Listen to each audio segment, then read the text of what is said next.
To the right way education. आज मैं आपके लिए पाठ एक पवन दूतिका, जो कि अयोध्या सिंह उपाध्याय हरिऔध द्वारा रचित है। अयोध्या सिंह उपाध्याय हरिऔध खड़ी बोली के प्रथम कवि हैं, जिन्होंने अपनी पवन दूतिका शीर्षक लिखा है, जो कि आपके खड़ी बोली के प्रथम कवि माने गए हैं। तो आइए देख लेते हैं पवन दूतिका शीर्षक। इससे पहले अयोध्या सिंह उपाध्याय हरिऔध के जीवन परिचय देखते हैं। द्विवेदियों के प्रतिनिधि कवि लेखक अयोध्या सिंह उपाध्याय हरिऔध का जन्म 1865 ईस्वी में उत्तर प्रदेश के आजमगढ़ जिले में निजामाबाद नामक स्थान पर हुआ था। उनके पिता का नाम पंडित भोला सिंह उपाध्याय तथा माता का नाम रुक्मणी देवी था। स्वाध्याय से इन्होंने हिंदी, संस्कृत, फारसी और अंग्रेजी भाषा का अच्छा ज्ञान प्राप्त कर लिया। वकालत की शिक्षा पूर्ण कर इन्होंने लगभग 20 वर्ष तक कानूनगो के पद का कार्य संभाला, किंतु उनके जीवन का ध्येय अध्यापन था। इसलिए इन्होंने काशी हिंदू विश्वविद्यालय में अवैतनिक रूप से अध्यापन कार्य किया। यहाँ से अवकाश ग्रहण करने के पश्चात ये आजमगढ़ में रहकर रचना कर्म में जुड़े रहे। इनकी रचना प्रिय प्रवास पर 1947 में इनका देहावसान हो गया। इनकी रचना प्रिय प्रवास पर इन्हें हिंदी के सर्वोत्तम पुरस्कार मंगला प्रसाद पारितोषिक से सम्मानित किया गया। जैसा कि आप पवन दूतिका पढ़ेंगे, पवन दूतिका इनके खड़ी बोली का प्रथम महाकाव्य प्रिय प्रवास से ही अवतरित है। तो आइए अब हम देख लेते हैं पद्यांशों की संदर्भ सहित व्याख्या। पहला पद्यांश कुछ इस प्रकार है। बैठ खिन्ना यक दिवस वे, गेह में थी अकेली, आके आंसू दृग युगल में थे धरा को भिगोते। आई धीरे इस सदन में पुष्प सदगंध को ले, प्रातः वाली सुपवन इसी काल वातायनों से। संतापों को विपुल बढ़ता देख के दुखितायो, धीरे बोली सा दुख से श्रीमती राधिकायो। प्यारी प्रातः पवन इतना क्यों मुझे है सताती, क्या तू भी है कलुषित हुई काल की क्रूरता से। अभी देखिएगा यहाँ पे उस समय का वर्णन है जब श्रीमती राधिका अपने घर में अकेली खिन्न मुद्रा में बैठी थी, जब श्री कृष्ण उनको छोड़कर मथुरा चले गए थे। तो उस समय वो बहुत ही दुखी थी। उस समय ही का वर्णन है जब सुगंधों को लिए हुए पवन ने उनके झरोखे के माध्यम से प्रवेश लिया। तो देखिएगा, बैठ खिन्ना यक दिवस वे, गेह में थी अकेली। एक दिन श्रीमती राधिका अपने घर में अकेली बहुत ही दुखी मुद्रा में बैठी हुई थी। आंके आंसू दृग युगल में थे धरा को भिगोते।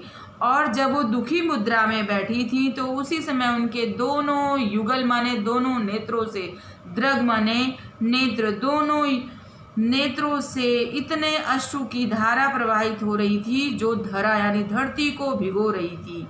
आई धीरे इस सदन में पुष्प सदगंध को ले। और ठीक उसी समय प्रातःकालीन सुंदर पवन ने सुगंध से सराबोर हुए उनके घर में झरोखे के माध्यम से, प्रातः वाली सुपवन इसी काल वातायनों से, उनके घर में, वातायन से तात्पर्य यहाँ पे है खिड़की, झरोखे के माध्यम से प्रवेश लिया। अब जब प्रवेश ले लिया तो क्या होता है कि संतापों को विपुल बढ़ता देख के दुखिताय हो, धीरे बोली स दुख से श्रीमती राधिकायो। प्यारी प्रातः पवन इतना क्यों मुझे है सताती, क्या तू भी है कलुषित हुई काल की क्रूरता से।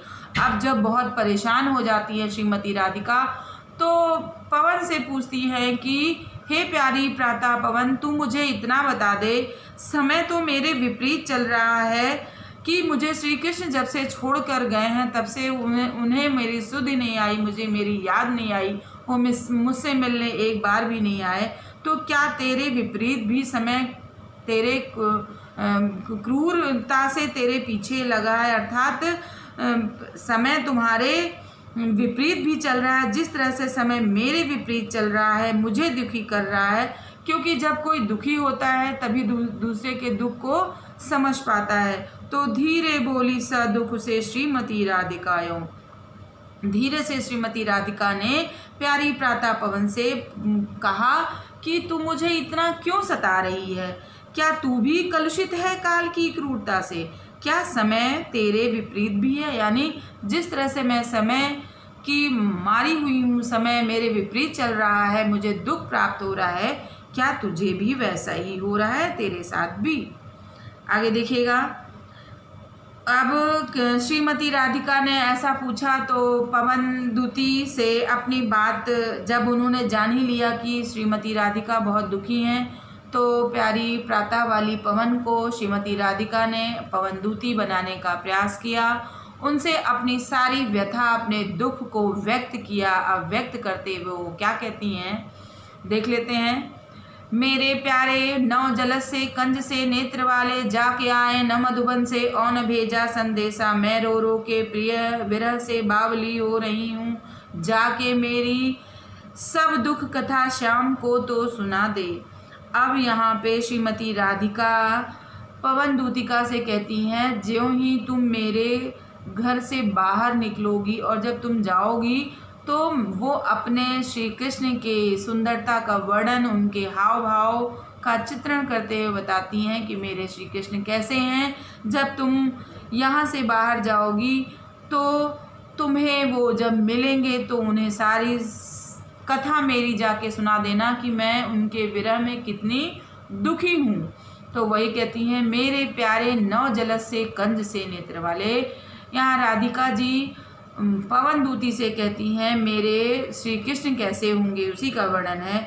मेरे प्यारे नव जलस से, जलद माने बादल से, कंज माने कमल के नेत्रों वाले, श्यामल वर्ण वाले, कमल के नेत्रों वाले मेरे श्री कृष्ण जब से यहाँ से गए हैं, जाके आए न मधुबन से और न भेजा संदेशा। जब से यहाँ से गए हैं तब से उन्होंने मेरी सुधि नहीं ली और मेरे लिए एक भी संदेशा नहीं भेजा है।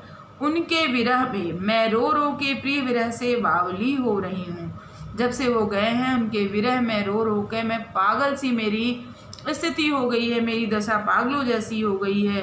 तो भी मेरा दुख लख वहाँ, अब वो कहनी, जाके मेरी सब दुख कथा शाम को तू सुना दे।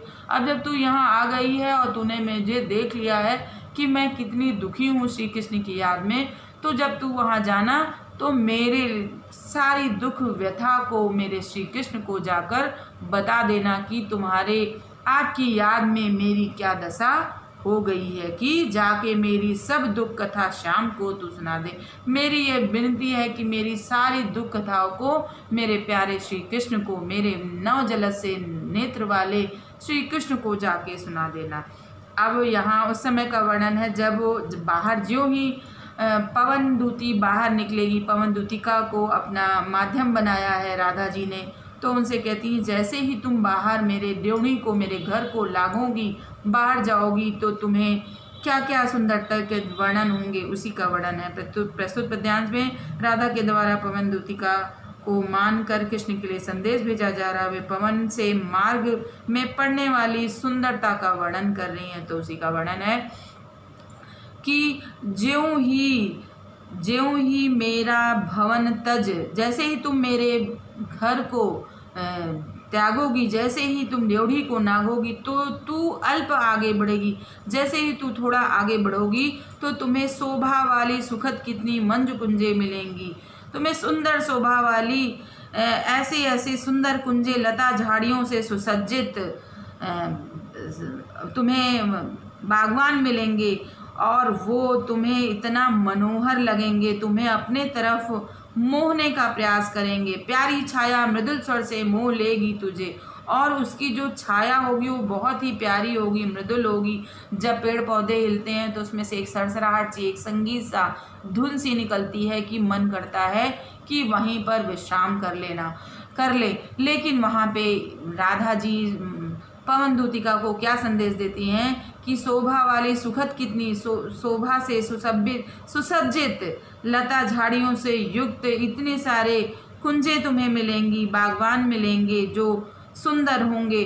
वो अपनी छाया से तुम्हें अपनी तरफ मोहने का प्रयास करेंगे, लेकिन तुम्हें उसे देखना है, सिर्फ वहाँ तनिक सा भी विश्राम नहीं लेना है। कह रही है कि प्यारी छाया मृदुल स्वर से मोह लेगी तुझे, उसकी छाया तुम्हें अपने मृदुल मीठे स्वर से मोहेगी, लेकिन तुम्हें क्या करना है, तो भी मेरा दुख लख वहाँ जा न विश्राम लेना। तो जैसा कि तुमने मुझे आकर देख ही लिया है कि मैं श्री कृष्ण की याद में कितनी दुखी हूँ, कितना परेशान हूँ, तो तुम्हें मुझे याद कर लेना होगा और वहाँ तनिक सा भी विश्राम नहीं करना है। अर्थात कि थोड़ा सा भी तुम्हें वहाँ विश्राम नहीं करना है। अगर तुम विश्राम करने बैठ जाओगी तो मेरी दुख की व्यथा जाके श्री कृष्ण को नहीं सुना पाओगी। तो यहाँ श्रीमती राधिका अपने दुखों का वर्णन करते हुए पवन दूतिका को अपनी बातों को बताते हुए भेजती हैं और कहती हैं कि इसी प्रकार से जाके उन्हें बता देना, ताकि वो मेरे दुखों से, जो मैं जिस दुख को झेल रही हूँ, उन्हें भी पता चले कि उनकी याद में मेरी दशा क्या हो गई है। तो बच्चों, आज का हमारा वीडियो यहीं पे समाप्त होता है। अगले पद्यांश के साथ हम आपको फिर से मिलेंगे। तब तक के लिए धन्यवाद।